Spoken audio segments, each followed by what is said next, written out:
Bienvenidos a Voices for Rights, Voces por los Derechos Humanos, el podcast donde compartimos las historias de quienes defienden derechos humanos en el mundo. Soy Mariana Romero y me acompaña Marco Antonio Ponce. Desde el Observatorio Venezolano de Conflictividad Social y el Centro para los Defensores y la Justicia, emprendemos un viaje para visibilizar los desafíos, los triunfos y el espíritu inquebrantable de quienes luchan por la justicia, la igualdad y el respeto a la dignidad humana. En nuestro episodio de hoy, titulado Sindicalistas y líderes sociales, víctimas de la represión política, conversaremos con Eduardo Torres, abogado, miembro de la coalición sindical y defensor de presos políticos. También hay que destacar que Eduardo es un reconocido defensor de los derechos humanos con una amplia trayectoria en Venezuela y ha estado en la primera línea defendiendo los derechos y acompañando a trabajadores y líderes sindicales en la búsqueda de justicia en Venezuela. Eduardo, gracias por unirte a nosotros. Gracias, Mariana.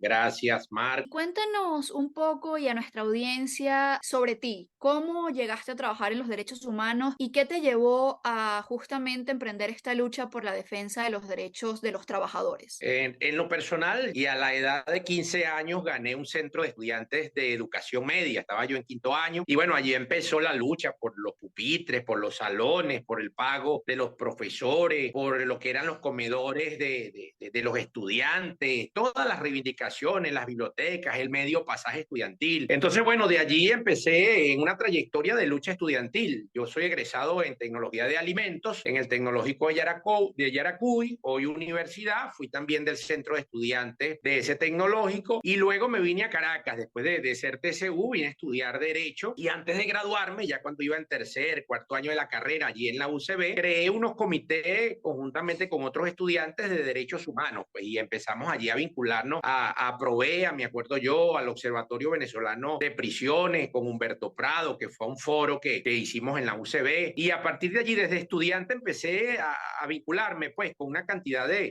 defensores muy buenos que hay en Venezuela, que va como señalándole un camino de dignidad a uno, pues en ese sentido. Es un gusto conversar contigo porque además tienes una amplia trayectoria y eres conocedor de la situación de derechos humanos de Venezuela. Y además hoy que estamos conversando sobre la situación de los sindicalistas, líderes sociales de nuestro país, quienes tienen años exigiendo sus derechos y reivindicaciones. Solo en el primer semestre de este año 2023, según el Observatorio de Conflictividad Social, han realizado más de 3.000 manifestaciones en todo el país. Y con esto de fondo, vamos a escuchar a Yorbelis Oropesa, familiar de un sindicalista condenado a 16 años de cárcel el pasado mes de agosto. Se criminaliza la protesta y entonces los trabajadores sociales han sido justamente condenados por una juez que solamente se vende a lo que el gobierno le dice. Han recibido órdenes y esas órdenes las ha cumplido, ha sentenciado a 6 hombres inocentes con pruebas a 16 años de prisión. Luego de escuchar este audio con las declaraciones de Yorbelis Oropesa, Eduardo, nos preguntamos por qué los trabajadores han protestado tanto en los últimos años. ¿Cuál es la situación actual de los trabajadores y de los sindicalistas venezolanos? En principio, los trabajadores están exigiendo sus justos derechos humanos laborales. En primer lugar, por supuesto, el salario, que tenemos uno de los más bajos, si no el más bajo del mundo, menos de $5 en ese sentido. Y por otro lado, porque hemos tenido unos gobiernos los últimos 20 años que no respetan los acuerdos con los trabajadores y han vulnerado las convenciones colectivas y últimamente desde el 2018 para acá con respecto a lo que fue un memorándum 2792 y el año pasado con el instructivo NAPRE, cercenaron lo que son las reivindicaciones que por ley y por convenciones colectivas le corresponden a los trabajadores de Venezuela. Eso fue lo que ha hecho que los trabajadores estén en la primera línea de las protestas en Venezuela, exigiendo esos derechos básicos, salario, las primas de antigüedad, las primas por hijo, las interescalas, es decir, todo eso se lo han robado a los trabajadores y por supuesto los trabajadores también están luchando porque la respuesta del gobierno de Maduro ha sido encarcelar a los que luchan por esos derechos, de tal manera de que hay que luchar por el salario, por las reivindicaciones y no hay que dejar solos a estos líderes, ¿verdad?, que han sido detenidos lamentablemente arbitrariamente y que ahora se vienen con estas sentencias aberrantes como esta de 16 años a los 6 luchadores que están injustamente detenidos aquí en Caracas y que, por cierto, esa sentencia la vamos a apelar en los próximos días. ¿Tú crees que la criminalización, la judicialización judicialización y persecución a trabajadores, sindicalistas y líderes sociales en Venezuela es una política de Estado o son casos aislados? ¿Cómo lo ves tú? Totalmente una política de Estado, totalmente una política de Estado, incluso que no es del gobierno de Maduro donde se inicia. En el año 2011 tuve la oportunidad junto a Marino Alvarado o también al doctor Genis Pérez de defender, por ejemplo, a Rubén González. ¿Por qué coloco el ejemplo de Rubén González? Porque Rubén González 2011 fue sentenciado por un tribunal del Estado Bolívar a 7 años de prisión, 7 años de prisión en otra sentencia aberrante. Los trabajadores de Bolívar protestaron, la protesta se hizo masiva a nivel nacional y el Tribunal Supremo de Justicia echó abajo esa sentencia, se abocó y radicó con libertad de Rubén González en un nuevo juicio en Caracas donde logramos la libertad. Por eso yo digo que la apelación es muy importante porque hay que darle una respuesta. Evidentemente, no solo es una vulneración grave de los derechos humanos, sino también es un crimen de lesa humanidad. Eduardo, y con esto que nos dices, vemos que esto ha sido una lucha de un largo caminar y que no solo ha sido la sociedad venezolana y las organizaciones y los gremios, sindicatos los que han rechazado la persecución al liderazgo sindical y a los trabajadores.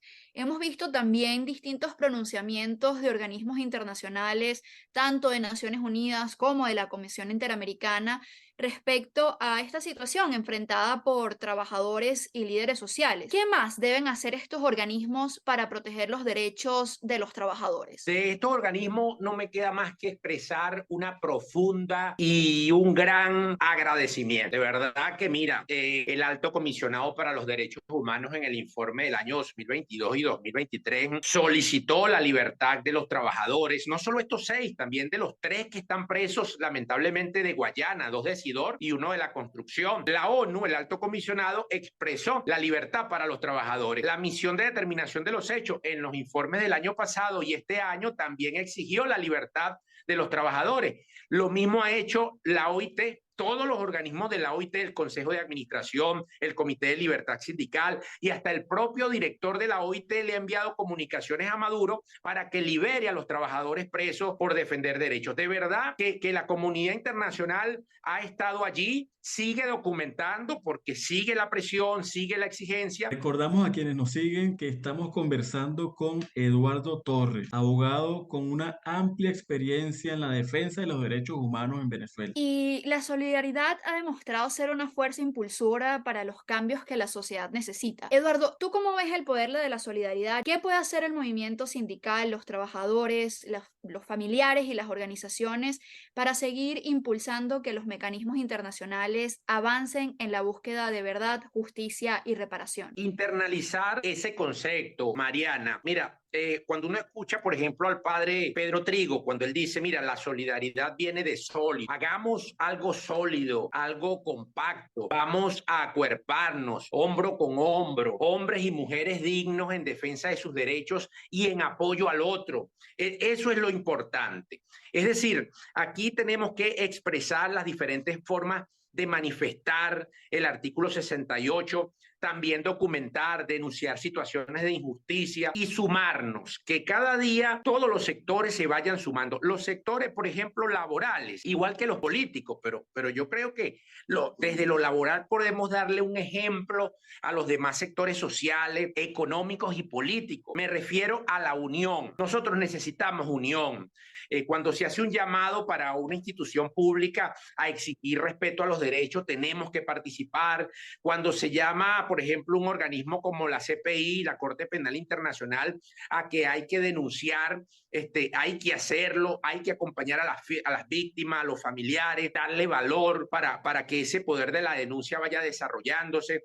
Cuando vemos también a una familia, por ejemplo, de los presos políticos, donde mantener un preso en Venezuela, sea político o sea un preso común, le cuesta a una familia más de 400, 500 dólares mensuales, porque bueno, hay que llevar de todo, la comida, muchas veces les cobran por entrar. Entonces hay que buscar acercarnos también hacia esos familiares que están sufriendo, que están resistiendo y que necesitan una mano amiga. Yo creo en ese sentido, Estamos viviendo momentos difíciles en Venezuela, pero la solidaridad tiene que ponerse a la altura de lo que necesitamos. Tenemos que encontrarnos, tenemos que apoyarnos, tenemos que escucharnos y tenemos fundamentalmente que acompañarnos. Yo creo que la solidaridad que debe ir acompañada de ese espíritu de unión entre todos los venezolanos y venezolanas. Siguiendo esto que comentas de la importancia de la solidaridad, de la unión, de ponerse en el lugar del otro, quisiéramos también hacerte una pregunta desde tu experiencia en la defensa de derechos humanos, en el activismo social, con una perspectiva un poco más amplia. ¿Cómo ves actualmente el espacio cívico y democrático en Venezuela? El espacio cívico está cercenado, está restringido, está cercado. Lamentablemente en Venezuela vivimos un proceso de militarización de los asuntos públicos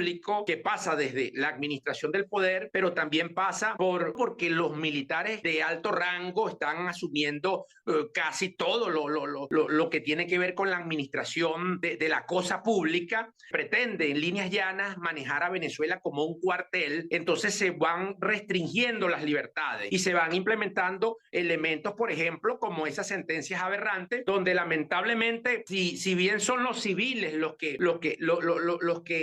que imponen esa sentencia, obedecen a unos tribunales, por ejemplo, de terrorismo. Entonces están juzgando a los civiles en unos supuestos tribunales de terrorismo que han sido un invento más bien para perseguir a la disidencia en Venezuela. Sí, justo queríamos conversar contigo, Eduardo, y muchas gracias por lo que nos comentas, esos importantes ejemplos de cómo la sociedad civil sigue en las calles organizándose y accionando para la reivindicación de sus derechos. Quedo con esto que mencionabas de apoyarnos y reiterar el valor de la solidaridad, como tú mencionabas. Y destacar que ha sido justamente ese trabajo conjunto, ese accionar desde distintos espacios, lo que ayuda a rescatar esos pequeños espacios que todavía quedan en pues una sociedad civil que se ha visto restringida, criminalizada y perseguida por simplemente exigir sus derechos. Y otra cosa importante que hay que decir es que a pesar de esta política de criminalización, de persecución, los venezolanos no han dejado de exigir derechos. Y eso es un tema que nosotros lo vemos a diario. La gente sigue exigiendo sus derechos, reivindicaciones, sigue en las calles y la criminalización y esta política de persecución no ha logrado que el venezolano se quede en su casa con temor. Sí, y por eso, pues espacios como este, donde ofrecemos a distintas voces llevar sus mensajes en nuestro podcast Voices for Rights, Voces por los Derechos, es muy importante y por eso también los invitamos a sumarse a nuestra campaña de difusión que estamos llevando a cabo desde el Observatorio de Conflictividad y el Centro para los Defensores con la etiqueta Tu Espacio Cívico, porque es la suma de esas voces y la suma de esos esfuerzos los que nos van a ayudar a alcanzar las reivindicaciones que necesitamos como sociedad. Damos las gracias a Eduardo Torres, abogado, defensor de derechos humanos con una amplia trayectoria en Venezuela. Gracias, Eduardo, por acompañarnos y quisiéramos que nos dediques unas palabras breves de despedida y nos indiques a quienes nos escuchan cómo pueden comunicarse contigo, tus redes sociales o vías de contacto. Muchas gracias a ustedes, Mariana, Marco, al Centro para los Defensores y la Justicia, al Observatorio Venezolano de Conflictividad Social. Y me quedo también con sus palabras. Se trata de sumar. Sumemos las voluntades. Siempre que veamos que hay otro ciudadano o ciudadana o grupo de ciudadanos y de ciudadanas planteándose una lucha por sus derechos, tenemos que acompañarnos, tenemos que hacernos solidarios y participar activamente en ese acompañamiento y en esa exigencia. Para mis redes sociales, tanto Instagram como X, ahora, Torres Eduardo, @TorresEduardoJ. Mi número de teléfono 0412-960-3802 y bueno, a la orden siempre en lo que podamos acompañar. Muchas gracias nuevamente. Gracias, Eduardo. Y al concluir el episodio de hoy, extendemos un llamado a la acción a nuestros oyentes. Es hora de estar junto a quienes defienden, exigen y promueven los derechos humanos. Y únanse a nosotros por un futuro más brillante y justo. Desde el Observatorio Venezolano de Conflictividad Social y el Centro para los Defensores y la Justicia, les damos las gracias por seguirnos en este episodio de Voices for Rights. También nos pueden seguir por nuestras redes sociales, @OS Social y @DefensoresDDH_. Recuerden Cada voz importa y juntos podemos hacer la diferencia. Manténganse atentos para más historias inspiradoras y únanse a la lucha por los derechos humanos en el mundo. Gracias.